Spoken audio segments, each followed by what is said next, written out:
Bonjour à tout le monde. Donc, je m'appelle Clément Santinon, je suis chargé d'études à l'Observatoire régional emploi formation. Et voilà, c'est moi au sein du Cariforef qui m'occupe un petit peu de la réalisation des études avec mes collègues de l'Observatoire sur les différents publics concernés par cet observatoire des publics les plus éloignés de l'emploi. Donc, je vais vous présenter je vais faire un petit rappel un peu sur l'histoire de la mise en place de l'observatoire, qu'est-ce qui était attendu, ce qu'on a pu réaliser, avec quels moyens. Ensuite, je vais vous présenter un peu plus en détail ce que vous pouvez trouver dans les différentes études. Je ne vais pas balayer les 10 publics, hein, Thibaut Guibon l'a rappelé, il y a 10 publics concernés, donc je ne vais pas balayer les résultats pour 10 publics.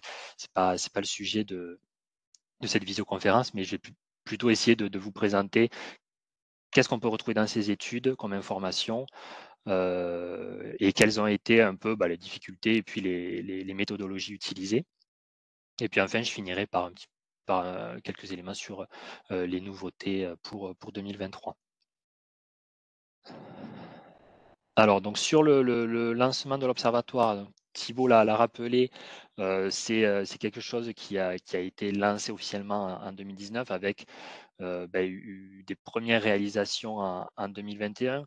Alors, entre-temps, il y a quand même eu un travail en 2020 sur comment on construit tout ça avec des objectifs qui étaient clairs à partir de la fiche d'action du pacte régional d'investissement dans les compétences. Donc, objectif qui était de repérer, d'identifier et de qualifier les publics les plus éloignés de l'emploi avec euh, pour, euh, pour objectif final c'est cette idée de faciliter l'accès à la formation pour ces publics, des modalités de mise en œuvre qui étaient là aussi assez claires avec quelles sont les informations disponibles aujourd'hui sur ces publics en termes de statistiques, alors quantitatives ou qualitatives, quels sont les partenaires avec lesquels il faut engager des relations pour avoir des informations, pour avoir des éléments d'analyse ou autres.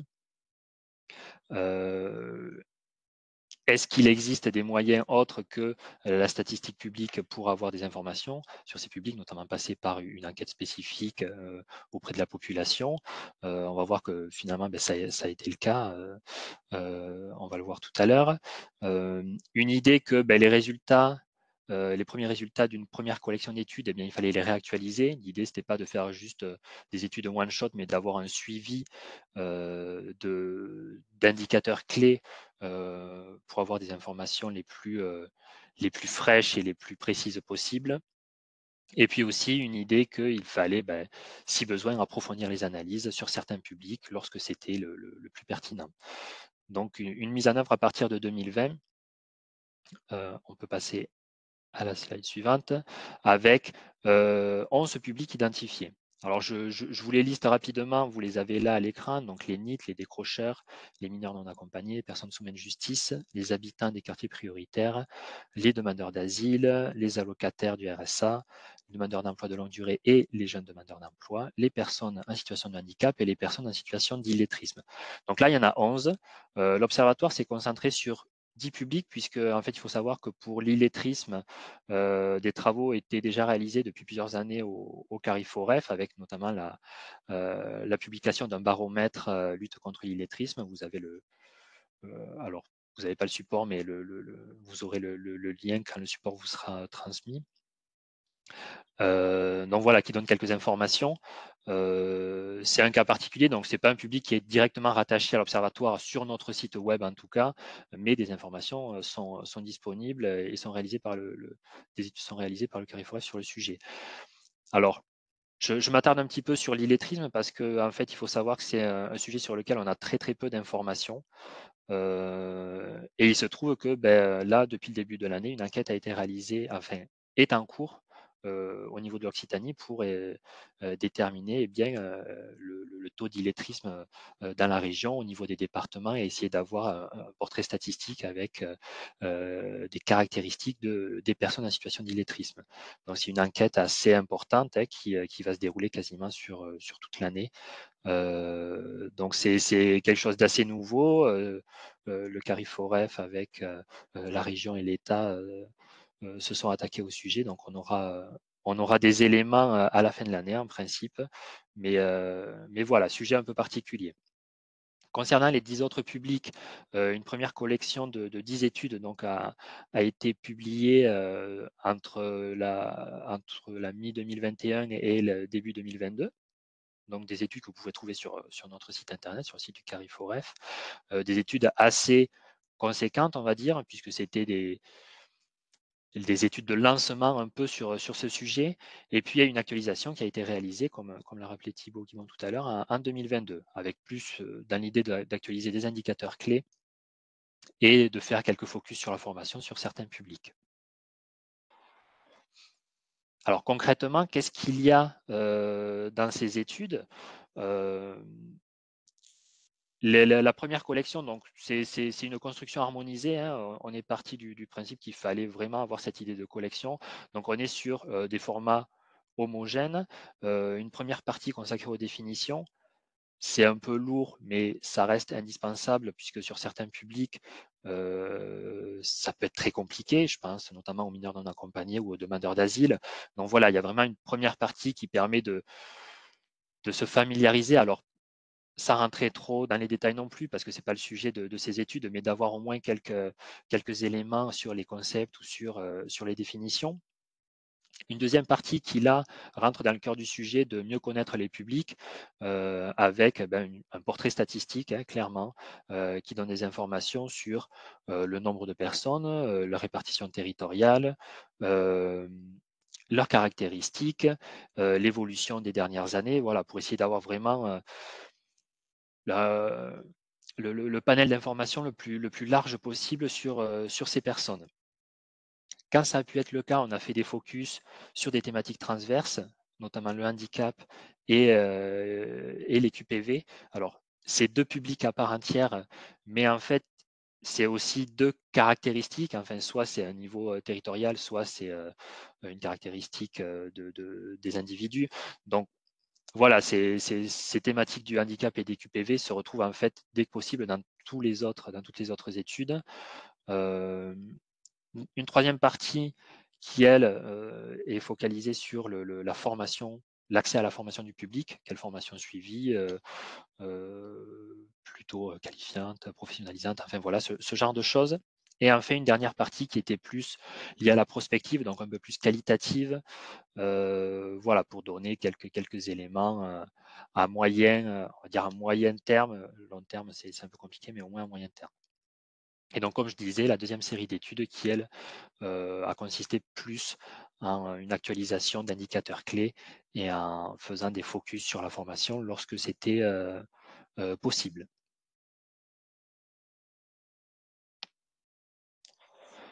Alors, forcément, une diversité des publics importante, on en a 10, donc ça veut dire eh bien, des difficultés variées, avec des définitions parfois très compliquées. Je l'ai dit tout à l'heure, mais voilà, sur les mineurs non accompagnés ou les demandeurs d'asile, on est sur des concepts au niveau administratif qui sont très particuliers. Donc voilà, des difficultés à ce niveau-là, avec du coup des publics qui ne sont pas traités de la même façon, hein.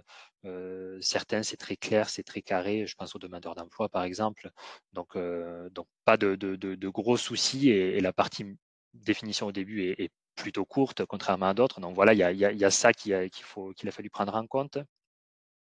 Donc voilà, la nécessité d'aborder et de synthétiser des définitions et des concepts administratifs parfois complexes, et puis des différences un petit peu au niveau des indicateurs à retenir avec,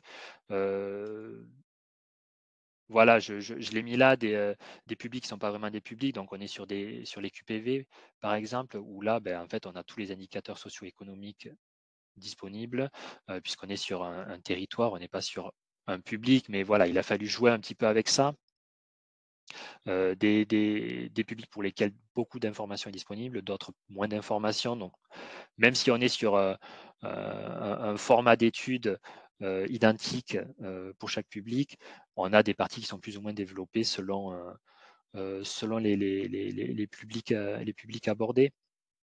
Et puis avec des difficultés au niveau des statistiques qui peuvent être plus ou moins structurelles ou conjoncturelles. Donc voilà, on est sur quelque chose d'harmonisé, mais il y a des spécificités auxquelles on ne peut pas échapper pour chacun de ces publics.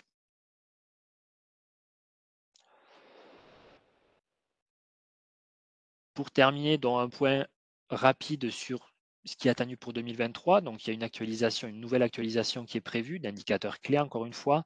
Alors on est voilà sur du coup des études qui sont beaucoup plus petites, on va dire, que c'est la toute première version qui posait le cadre de façon détaillée. Donc prévu là au deuxième et troisième trimestre 2023, avec peut-être la possibilité de réaliser des travaux complémentaires pour certains publics. Ça dépendra aussi voilà, des échanges qui ressortiront de cette visioconférence. Est-ce qu'il faut appuyer l'analyse sur tel ou tel public, voilà, selon ce qui est attendu par les utilisateurs potentiels de ces études et de cet observatoire. Et puis, voilà, on est aussi un peu sur une réflexion. Est-ce qu'il faut peut-être ajouter d'autres publics? On avait pensé aux demandeurs d'emploi de 50 ans ou plus, par exemple. Donc, d'autres à voir. C'est quelque chose qui est en réflexion pour le moment. Rien n'est tout à fait figé. Voilà. On va partir, et passer, à la partie un petit peu, témoignage, retour d'expérience justement, présentation de bonnes pratiques, menées, en région, Occitanie. Et donc pour cela, alors, sur la partie témoignage, donc nous aurons Anne Morel qui est coordinatrice action d'insertion au sein du CFPM formation sur site de Limoux, Valérie Bonnet qui est chef de projet coordinatrice prépa apprentissage, au sein du CFA du BTP en Occitanie. Florence Descamps, qui est directrice de site et donc au sein du CRFP, et Philippe Salaberry, qui est directeur du centre EPID de Toulouse. Donc, on a un petit peu tous les publics et tous les âges. Alors, je pense qu'il doit y avoir un petit Non, ça va. Excusez-moi.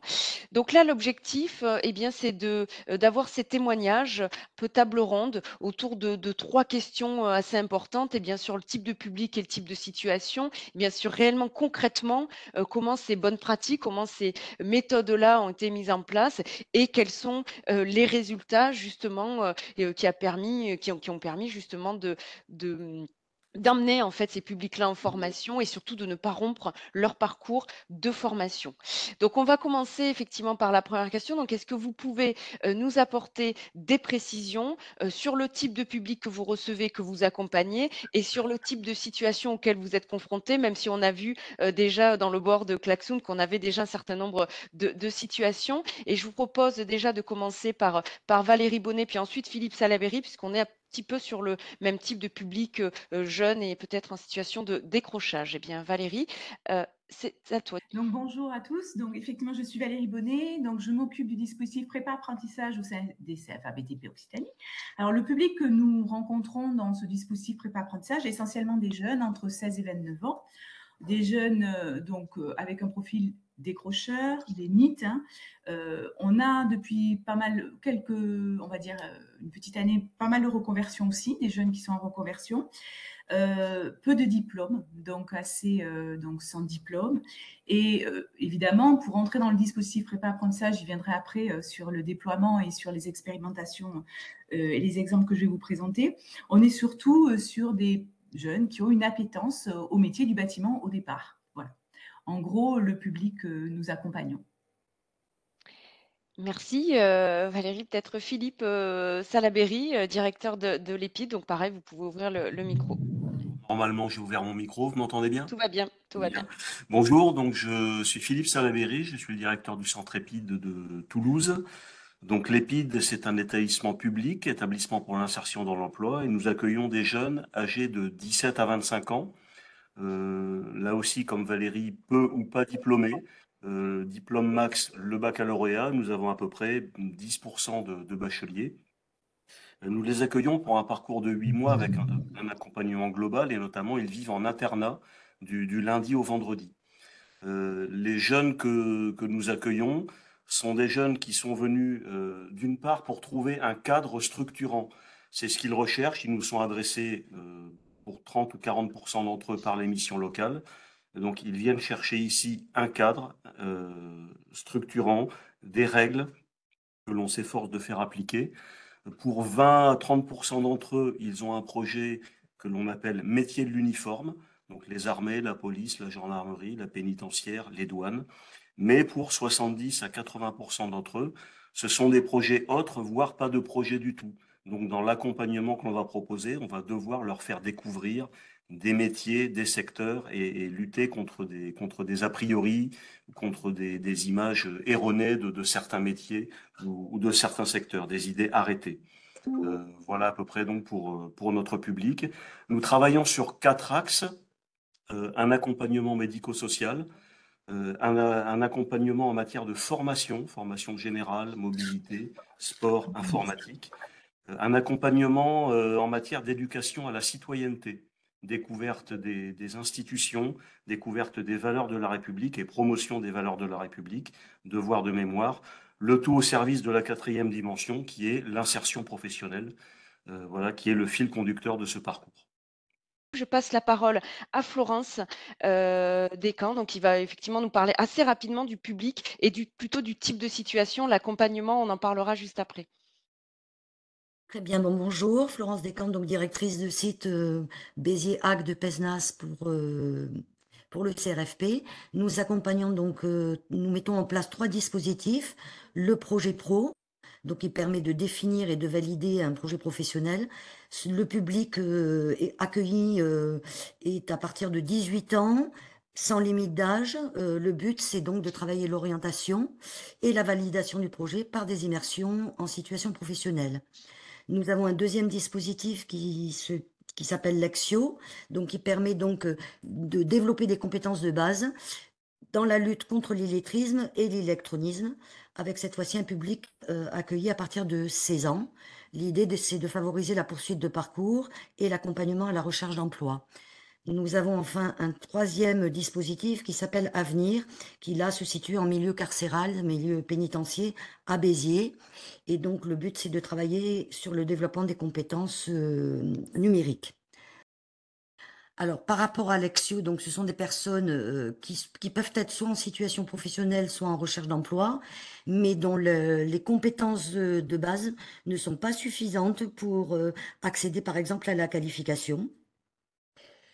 Ce peut être aussi des publics très éloignés de l'emploi, c'est-à-dire qui sont en situation de demandeurs d'emploi depuis quelques années et qui, pour des raisons justement de manque de maîtrise du français, de la langue française écrite orale, ou sur le travail des mathématiques, ne peut pas accéder à la qualification ou à l'emploi.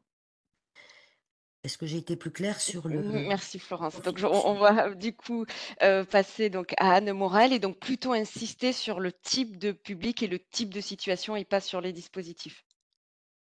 Je vais essayer. Il ne m'empêche de présenter, alors donc bonjour à tous déjà.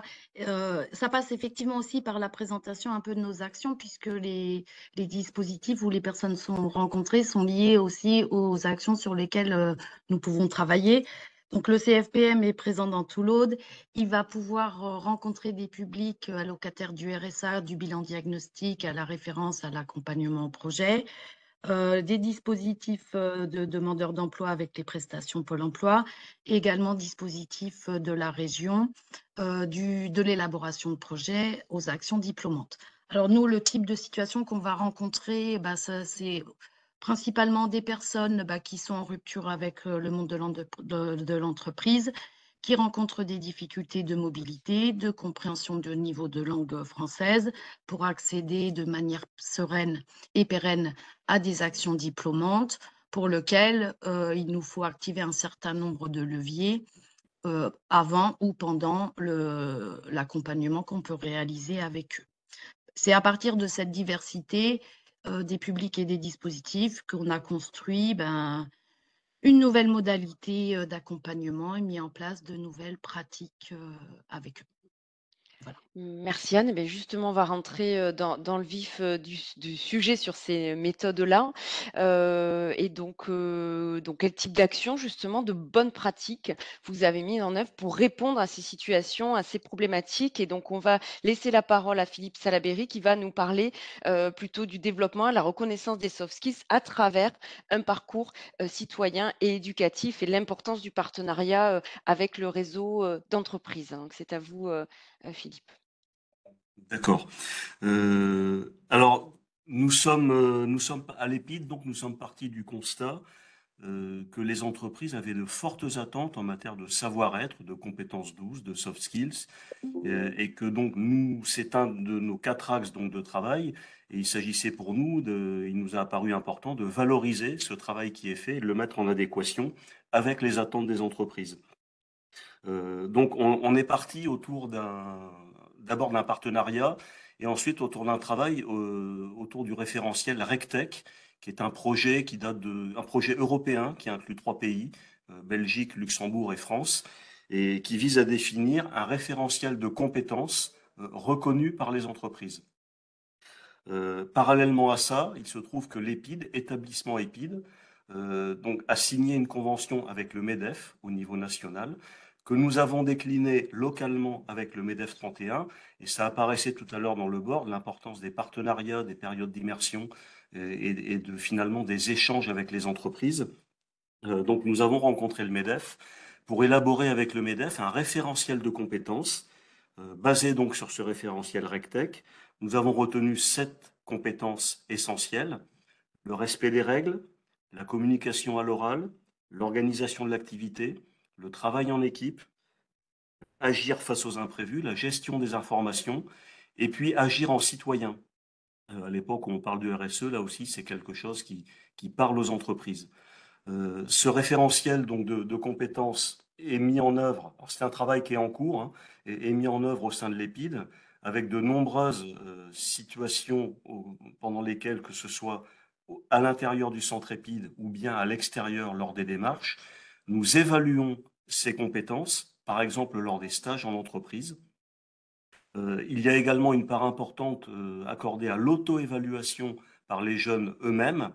Et l'objectif, une fois que l'on considère qu'il y a un niveau d'employabilité atteint, l'objectif pour nous est d'organiser un jury avec des entreprises, avec donc des entreprises adhérentes du MEDEF, jury visant à délivrer une attestation parcours citoyen, que l'on rebaptisera peut-être, mais une attestation de compétences qui sera reconnue par les entreprises ayant participé à la délivrance de cette attestation. Donc, d'une part, nous souhaitons obtenir un label entreprise pour ces compétences douces, et d'autre part, nous les associons donc à la démarche d'élaboration et de délivrance de cette attestation.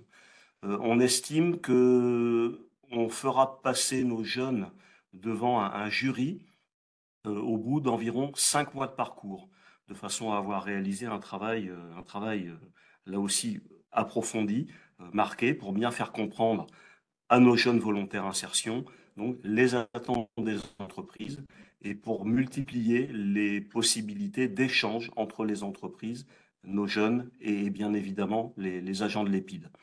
Donc à travers cette labellisation MEDEF, labellisation entreprise, donc nous espérons avoir une reconnaissance concrète de notre travail en matière d'éducation, en matière de citoyenneté et en matière de compétences douces, de soft skills reconnus par les entreprises.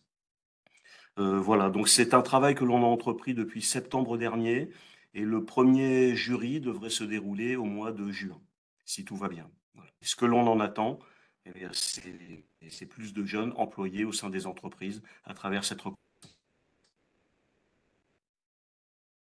Merci Philippe. Je crois que vous aviez quand même apporté un peu plus de précision aussi sur le parcours la dernière fois, donc je ne sais pas si vous avez Alors, le sur un parcours, suivi.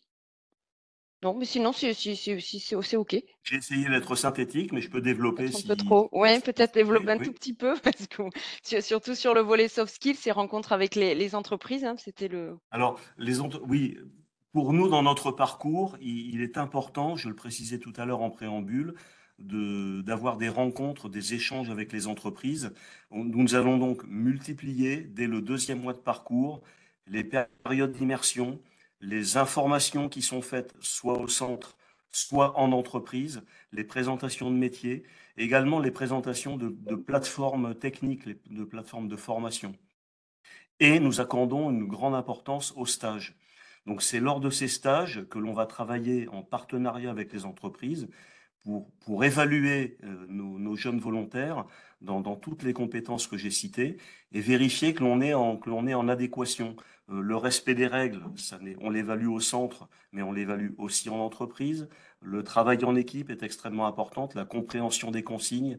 Donc il nous faut multiplier au sein du centre comme à l'extérieur les possibilités d'évaluation de l'acquisition de ces compétences et puis faire prendre conscience aux jeunes des attentes et des exigences des entreprises envers leurs salariés.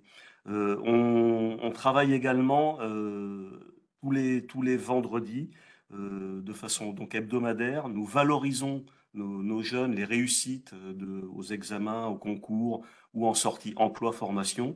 Et on y associe très régulièrement des entreprises pour qu'elles viennent témoigner là aussi des raisons qui les ont conduites à retenir un de nos jeunes pour une entrée en emploi ou en formation et de leurs attentes en matière notamment de comportement au sein de l'entreprise. Voilà, je ne sais pas si j'ai suffisamment Parfait, merci beaucoup détaillé. Oui. Philippe. Et donc on va passer justement à la suite avec Anne Morel. On parlait beaucoup de l'importance du jeu qui va justement faire un focus sur le volet gamification avec, je crois, la création d'un escape game et aussi le partenariat avec les entreprises. Donc, effectivement, nous, on est parti du constat, de plusieurs constats en fait. Un, il fallait réussir à faire venir notre public vers nous en formation, notamment sur. Donc là, je vais faire un focus un petit peu sur l'action projet pro, où il fallait donner envie. Donc, on a travaillé sur plusieurs axes de modernisation, puisqu'on a été accompagné effectivement par la région sur la modernisation de notre appareil. Et c'est parti sur 3 axes qui se rejoignent, c'est-à-dire la ludification et le jeu en formation, quel sens il peut prendre et quelle place il peut avoir. Rendre nos supports aussi de présentation plus attractifs et susciter l'intérêt des demandeurs d'emploi, des jeunes et moins jeunes également. Et je dirais, en dernier lieu, le support entreprise, qui pour nous est un vrai partenariat qu'on développe à travers un réseau d'entreprises de confiance pour à un moment pouvoir profiter d'un support entreprise quand on ne peut pas mettre à disposition une plateforme technique de formation et ou compenser par des temps qui peuvent être longs parfois pour nos stagiaires en salle, par des temps en entreprise où ils vont pouvoir acquérir le geste professionnel. Alors la ludification, elle se traduit par les supports, les espaces de formation qu'on a retravaillé, repensé pour y amener des espaces détente qui peuvent aussi bien pouvoir servir sur un temps de pause pour se détendre, mais également travailler dans un environnement qui sort des classiques salles de formation, le groupe, le collectif. Des escape games, donc des jeux de coopération, qui sont très utiles au-delà du phénomène de jeu sur l'observation justement des compétences comportementales, pour rejoindre un peu le discours de mon collègue précédent, sur les soft skills, sa capacité à s'adapter, à travailler ensemble, où nous, en même temps, on peut ramener des situations de l'entreprise finalement en centre de formation et s'appuyer sur des temps d'observation avec eux sur leur manière d'avoir interagi, ne pas avoir renoncé, se dépasser, le dépassement de soi. Donc, ça nous fait dire que les stagiaires sont intéressés. La formation, bien sûr, ne peut pas être constituée que de temps de jeu parce que ça reste, ça s'appuie quand même sur des objectifs précis d'élaboration de projet, mais ça vient ponctuer les semaines et les journées par des activités différenciées tout au long de la formation. Ça prend bien, les stagiaires en sont plutôt satisfaits, ça c'est intéressant de le dire. À partir du moment où ce jeu justement s'introduit dans une démarche pédagogique, c'est-à-dire que l'intention et les objectifs sont donnés en amont de ce temps de jeu et repris sous forme d'analyse réflexive également avec eux pour les amener à prendre conscience de leur propre posture et comportement ou méthode de travail et comment ils auraient pu faire autrement ou ça peut conforter aussi des méthodes et des pratiques qui sont plutôt les bonnes et permettent la valorisation à ce moment-là dans le parcours de la personne. Sur la partie super entreprise, c'est une partie qu'on néglige pas. Au contraire, quand on parle de partenariat, je dirais, et pour beaucoup, j'ai pu voir aussi dans les post-it, cette nécessité de faire le lien avec le monde économique. Donc, c'est un travail qu'on a mené, qu'on développe sous la forme d'un réseau d'entreprises et d'entreprises de confiance, sur lesquelles on peut s'appuyer dans différentes circonstances. Ça peut être un besoin d'approfondissement technique, de gestes techniques pour lequel on ne peut faire la proposition d'un plateau de formation, mais aussi bien pour un stagiaire pour qui le centre de formation, 35 heures en salle dans la semaine, est difficilement supportable. Donc, on s'en sert réellement pour éviter les décrochages, redonner du sens dans les parcours et permettre la mise en activité, l'action de faire, parce que c'est la dynamique qu'on a prise pour permettre de sécuriser les parcours et les rendre pérennes pour éviter un maximum de décrochage. En termes de public, sur ce dispositif, on va, nous, les rencontrer tous, hein, puisqu'on va avoir des jeunes décrocheurs, des personnes en situation de maîtrise de la langue difficile, des personnes de plus de 50, voire maintenant de plus de 60 ans. Donc, méthode qu'on adapte aussi dans le timing et la temporalité de la formation en fonction des besoins des personnes. Voilà, si j'ai été assez claire Très sur cette clair. partie. Merci beaucoup, Anne. Justement, on Avec laisse plaisir. la parole à Valérie Bonnet, qui utilise aussi, d'ailleurs, dans le cadre de sa pédagogie, le jeu, mais qui va surtout nous faire un petit focus sur les casques réalité virtuelle, son utilisation et le développement de projets culturels en collectif. Voilà, Valérie. Ah, il faut ouvrir le micro. Voilà. Oui, donc je vais faire un zoom spécialement effectivement sur le casque réalité virtuelle et le public allophone. Pour autant, juste une petite introduction sur l'accompagnement qu'on propose au niveau des BTP CFA en Occitanie. Donc, dans le cadre de prépa apprentissage, on accompagne des jeunes vers la voie de l'apprentissage, comme je vous disais tout à l'heure sur les publics que je vous ai cités, sur différents parcours. Donc, le parcours, il peut être le plus court, on va dire, c'est à peu près 2 semaines, 3 semaines, et on va aller jusqu'à un parcours beaucoup plus long qui peut aller jusqu'à 5 mois. Donc, selon le besoin du jeune qui vient en amont et qui a une appétence au bâtiment, qui souhaite effectivement voir si ce métier lui convient ou pas, on va travailler le projet professionnel comme mes collègues, on va travailler des immersions en atelier, mais on va aussi travailler les savoirs de base en français et on va proposer un accompagnement donc qui peut effectivement être individualisé selon le jeune.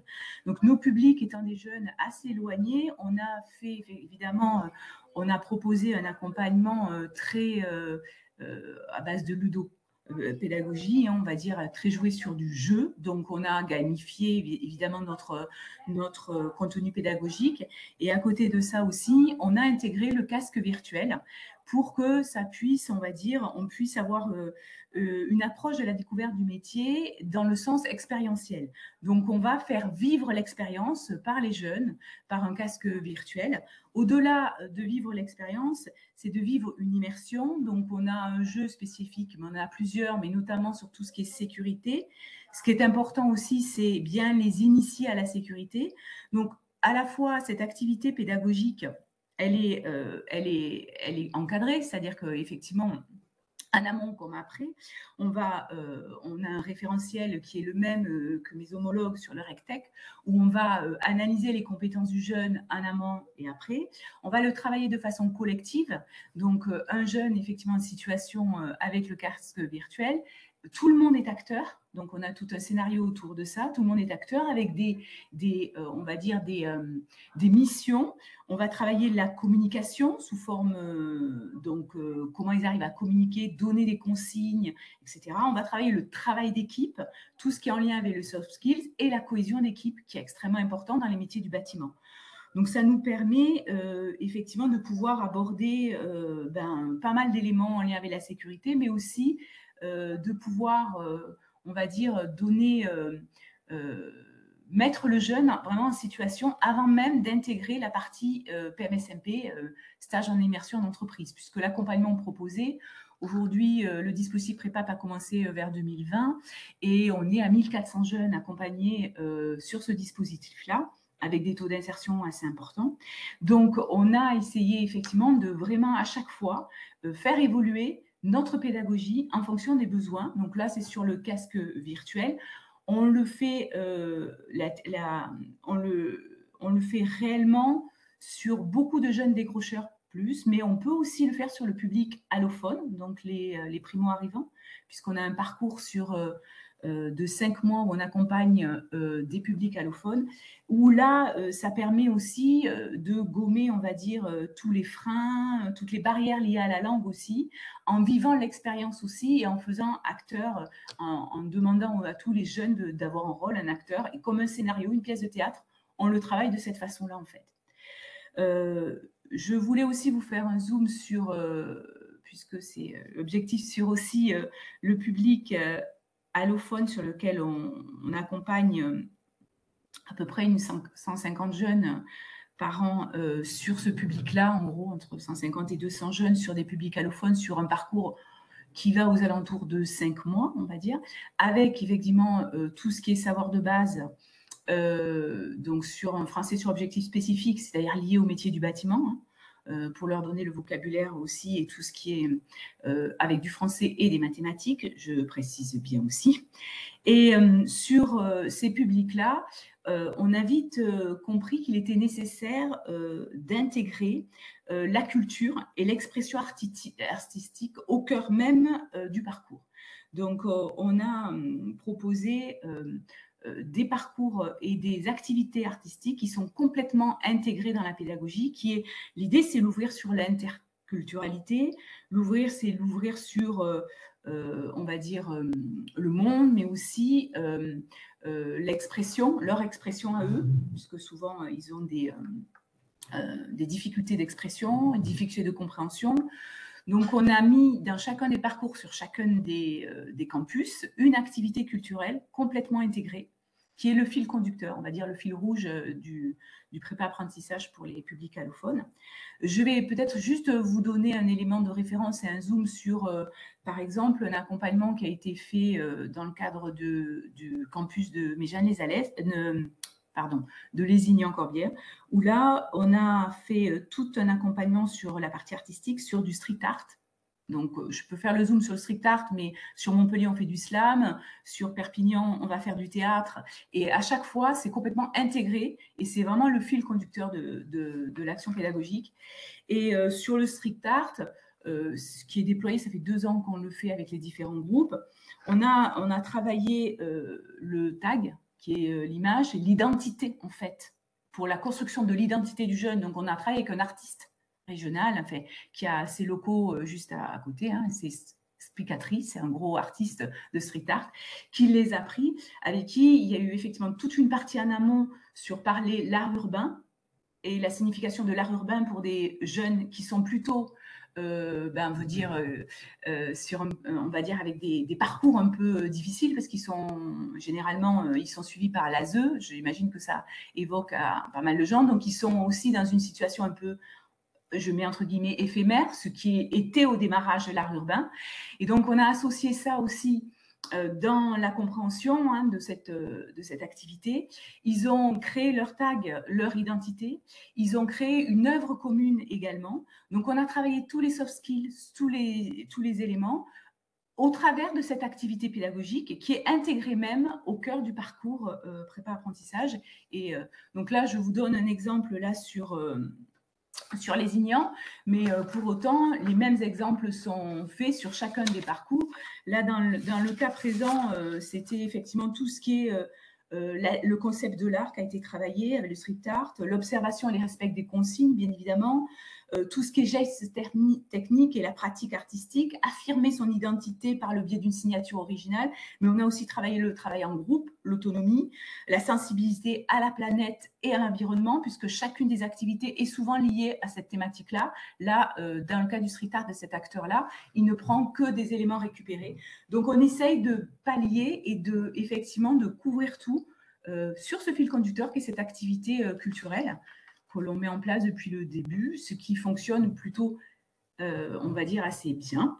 Sur ce parcours-là, à la fin, donc on n'a pas de reconnaissance, c'est pas une formation, donc on pratique le RecTech et on met en place un référentiel avec des badges, l'acquisition de badges, pour que effectivement le jeune puisse voir sa progression pédagogique et ce qu'il a acquis au niveau du parcours prépa-apprentissage.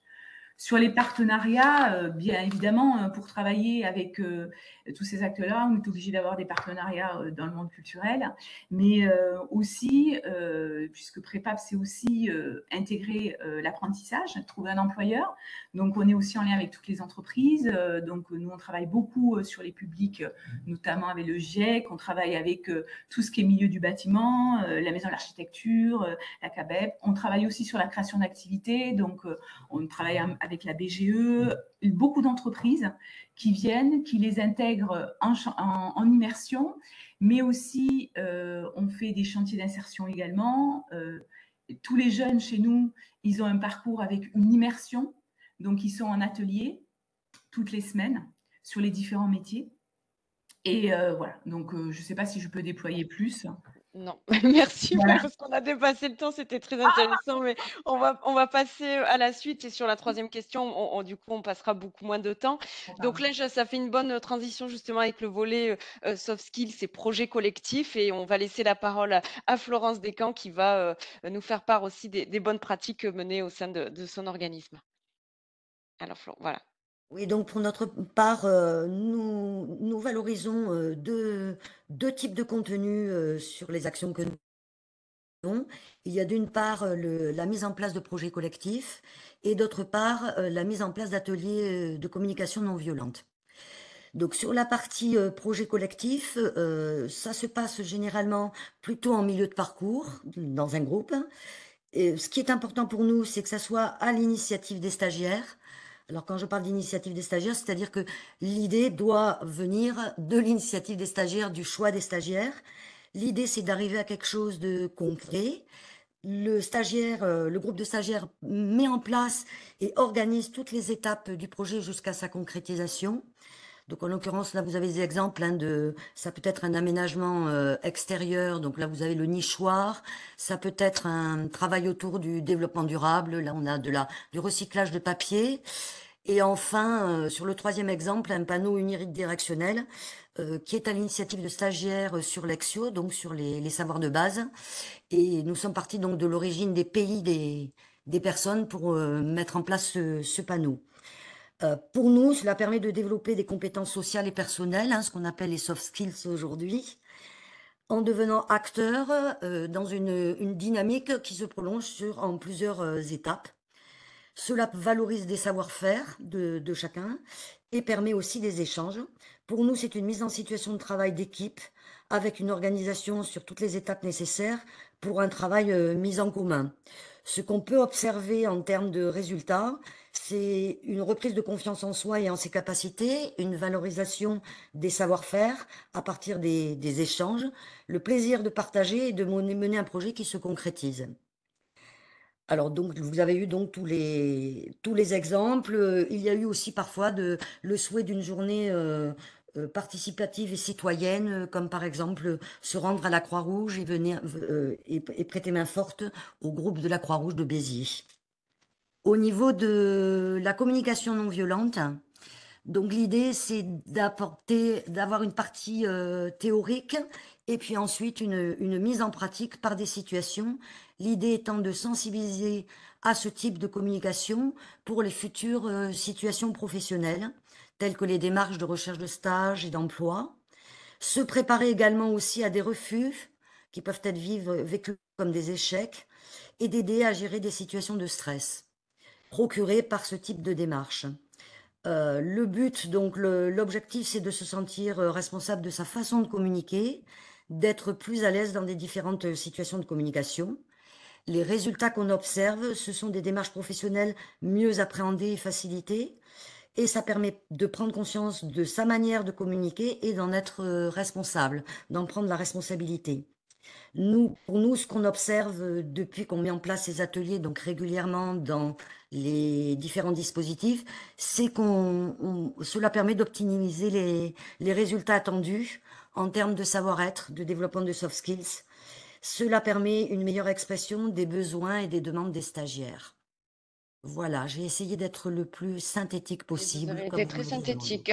Et Parfait. je peux me rendre disponible pour toutes questions relativement à ces deux types d'expériences. Merci beaucoup, Florence. Alors, on a cette troisième question, évidemment, mais vous y avez un petit peu répondu dans le cadre de vos présentations. Et je vais vous demander d'être plus court que ce qu'on avait prévu parce qu'on a pris un petit peu de retard. Donc, sur les clés de réussite et notamment aussi sur votre analyse, hein, sur ce que vous avez pu un peu déceler sur les publics qui les a incités un peu à rentrer en formation et à surtout pas rompre leur parcours. Voilà, les clés de réussite. Et puis, les points de vigilance. Donc, très rapidement, je laisse la parole de nouveau à Valérie Bonnet et Philippe Salaberry qui pourra compléter si jamais, mais comme vous êtes un peu sur le même type de public, je pense qu'on sera à peu près sur le même type.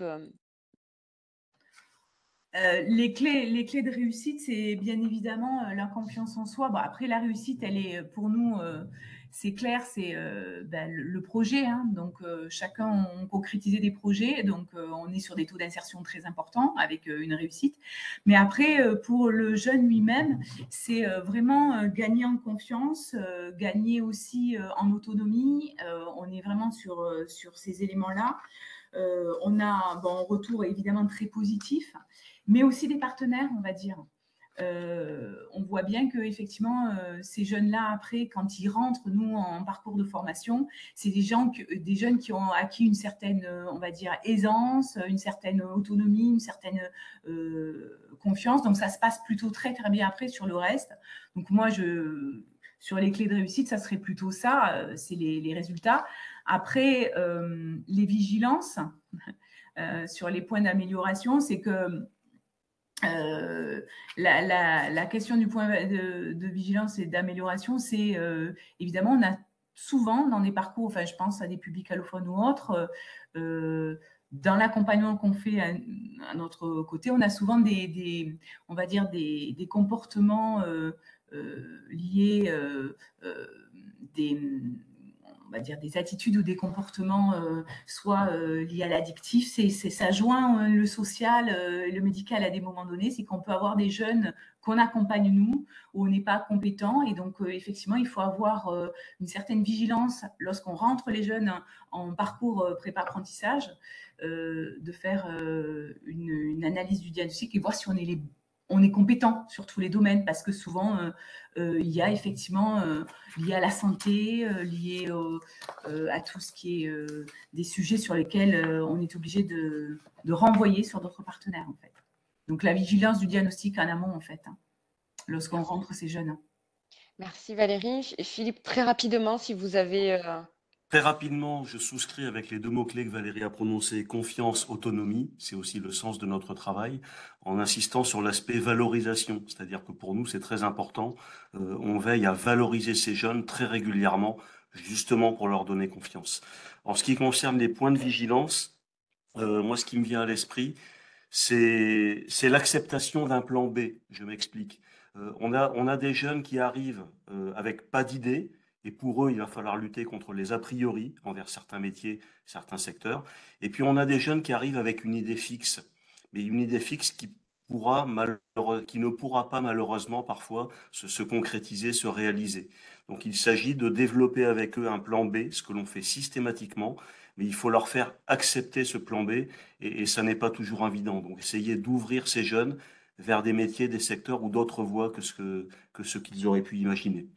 Voilà pour ma part le point de vigilance qui me vient à l'esprit. Merci beaucoup Philippe. Et donc, je laisse la parole à Florence. Et moi, je souhaiterais d'abord parler des points de vigilance parce que c'est ce qui va permettre ensuite de mettre en place des situations. Ce qui me semble important au niveau de notre public Lexio, donc en situation d'illettrisme, c'est déjà d'arriver à franchir la porte du centre de formation parce que ce n'est pas toujours facile. Donc pour moi, il s'agit d'un travail en amont de préparation à l'accès à la formation.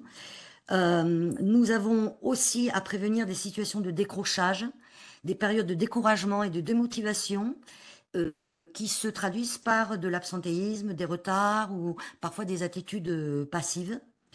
Donc pour nous, il s'agit de relever ces situations-là, d'être vigilant par rapport à ça, pour agir sur des leviers. Pour moi, les leviers, c'est le partenariat, tout ce qui est entretien de suivi individuel, qui nous permet donc de relever ces situations, des ateliers et des séances pour favoriser la confiance en soi et le repérage des soft skills, comme mes collègues en ont parlé. Tout ce qui est en faveur des interactions, de développer l'autonomie, la confiance en soi, et aussi de permettre de développer des apprentissages dans un climat de confiance bienveillant. Et ça me semble primordial, et c'est aussi préparé en amont de la formation. Merci beaucoup, Florence. Et pour conclure, Anne, en 2 mots, désolée, vous passez. Alors, en 2 mots, je rejoins, je dirais quasiment l'ensemble de ce qui a été dit par mes collègues. Les points de réussite, ça va être les changements de posture, la confiance en soi qui s'établit tout au long du parcours et surtout éviter les ruptures de parcours et permettre l'aboutissement des projets. Et je dis bien puisque effectivement, une des résistances qu'on va pouvoir rencontrer, c'est le plan de substitution au cas où le premier projet ne pourrait pas se mettre en place. En termes de vigilance, ben, ça va être un petit peu comme Madame Descamps, c'est-à-dire s'assurer de l'organisation de la personne, de tout ce qui pourrait être parasite à sa disponibilité intellectuelle au moment de la formation. Donc pour ça, on noue des partenariats très importants sur le territoire, que ce soit avec les associations qui relèvent de l'addiction, de la mobilité et toute autre problématique qui peuvent être financières, ressources ou logement, pour lequel on ne l'exclut pas de notre accompagnement, bien au contraire. Ça va demander bien sûr toute sa agilité et adaptation de nos intervenants et formateurs sur les parcours, mais ça donne le sentiment que cet ensemble de paramètres permet de mieux accompagner les publics qui aujourd'hui sont de plus en plus en difficulté. Voilà. Merci, presque en 2 mots. Merci beaucoup. Donc on vous remercie, réellement, pour, ces témoignages, terrain, très, très inspirants. Enfin, en tout cas, j'espère que ça vous a, inspiré, côté, participants et qui mettent en lumière évidemment, que les organismes, de formation, s'adaptent et innovent aussi, dans leur accompagnement pour accompagner, ce type de public-là. Donc merci encore.